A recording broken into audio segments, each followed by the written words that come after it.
Tales from the Black Mountains.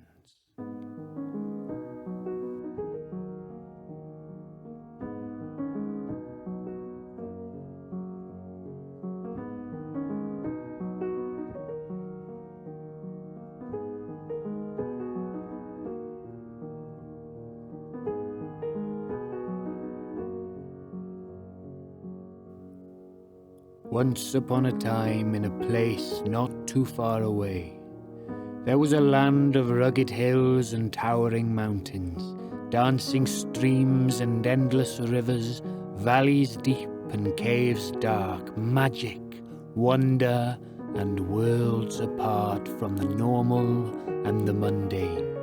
A land where dragons roam and creatures speak, trees whisper and heroes sleep.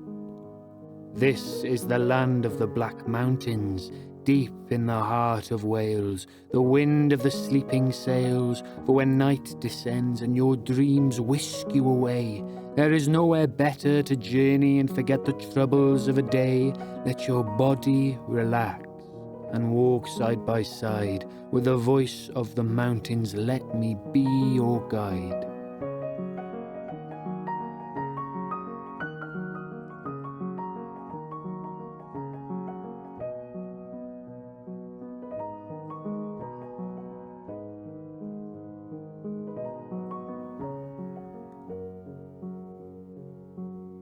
Tonight our tale takes us deep into the middle of the Black Mountains, along winding mountain trails and over fern-coated hills, alongside a sandstone ridge and over a trickling stream, down a shaded vale and to what seems to be a cave at the base of a hill, hidden beneath a shadowed stroke from the towering lean of an ageless oak. From this cave we see a slow wave of smoke dance its way skyward, weaving its way through the rocks that jut busily out sidewards from the green coat of the hill. Inside the cave someone is about to wake up. With a confused rustle and a mutter and a mumble, we see a snout appear in the entrance of the cave.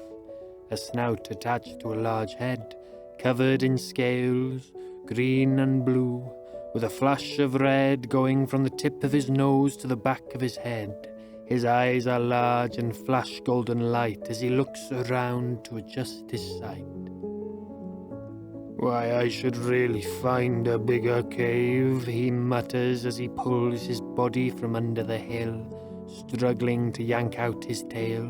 And after a struggle he succeeds, however, and arcing his back he seems to shiver with the pleasure that only early morning stretches can give. Staring upwards, he slowly smiles, seeing the world stretch with him, the sun slowly easing its way into the cloud-scattered sky, the trees flexing their leaves at the touch of its light, little squirrels and birds waking slowly, peering down from the branches of the old oak. Now, who is this character we have just met? Well, this is Dylan the Fearless, and do not fret, he has a story to tell, one that's about to begin, of how a dragon lost his fire and how that sent his world into a spin.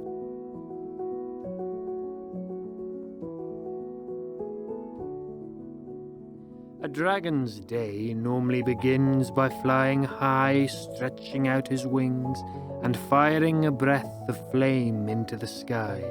Yet this morning, as Dylan the Fearless twisted, turned, and prepared to let pour the breath of flame from inside his core, he suddenly found he could do no more. He quickly assumed it was merely a mistake, and diving low, he made sure to intake as much air as possible so that his flame would be long. But once again he found he was wrong, and nothing but air escaped from his lungs. Beginning to worry, he tried once more, determined to let out a mighty roar of flame. Landing on top of a rock, he braced his body and unfurled his wings wide, raising his head and expanding his chest, he seemed to radiate the pride of every dragon ever known. Lastly, he raised himself onto his hind legs, the morning sun silhouetting his figure. The sky above seemed to quiver as he went to release the fury from inside, and with what was clearly an unimaginable amount of effort, he brought his head forward and tore open his mouth. His teeth caught the light as he went to release the torrent of flame across the south. But once again, the same. Nothing flew from Dylan's mouth. No fire, no flame, not even a spark. And the reality of this seemed quite stark to Dylan the Fearless.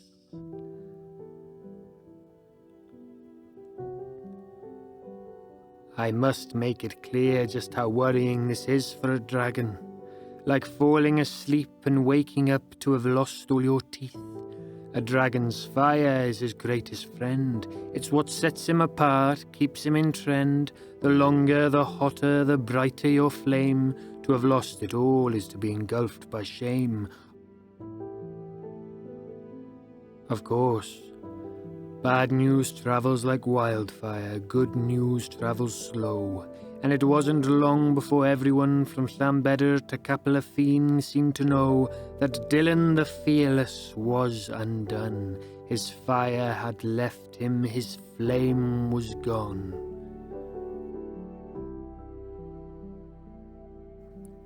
Dylan the Flameless had done little since he had found out. For 3 weeks he did little more than sleep or sit beside a stream tickling for the trout. The effort required to attempt that last attempt had wiped him clear, and he still felt the sheer exhaustion of trying with everything you have and failing.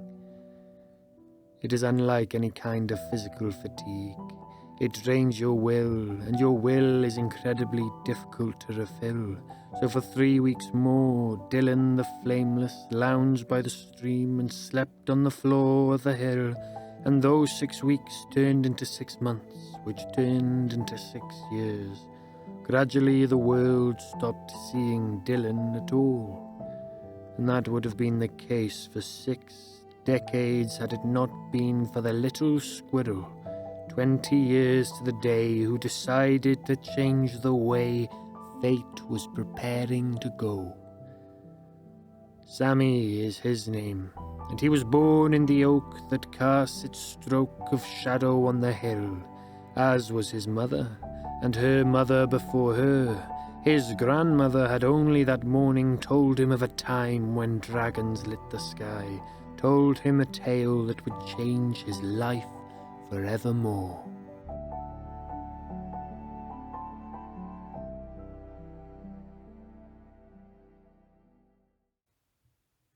We had our own dragon here when I was a child.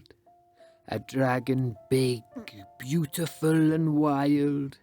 Every morning I'd greet him with my yawning as we woke to see his show. He'd stretch and fly, soaring above us. Oh, Sammy, you should have seen him go. And just before he'd finish, he'd release a flame that would glow and writhe and seem to exclaim that a new day had come. That was until the day he went away. There was no more fire in the sky, just clouds drifting by. You see, he had lost his flame, and a dragon's flame is more important to him than his name. Dylan the Flameless he became known, and he slowly sank back all alone into his home. But I do remember, Sammy, the night before it all stopped. I was awake, had wandered from my bed in the dead of night. I remember looking at the cave in the base of the hill and seeing a flash so bright that it seemed to stop my sight. But I swear I saw shadows take flight, flee into the night, away from the cave. And I've never forgotten, perhaps that's the rotten cause of Dylan's demise. Did you ever tell him? Oh, Sammy. No! A squirrel talking to a dragon? Don't be absurd. He'd eaten me before I'd reached my second word.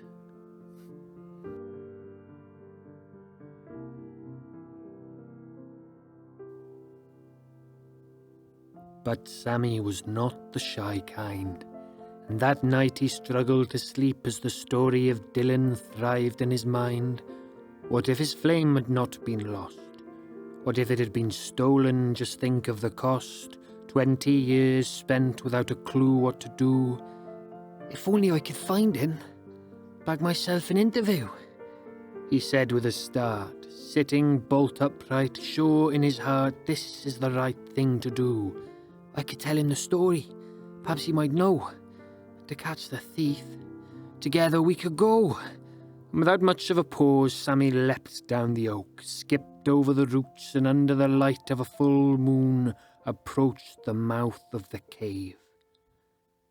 What will he find deep in the cave? A dragon angry in search of its flame, or a sleeping reptile refusing to wake? I guess we'll have to find out the next time we travel this way. Into the green-flecked forests and alongside star-startled streams, up amongst the mountain thrones thrust into the sky, and through the frosted fern tips and burning breath of howling wind, we will return again. Nos dda, friend.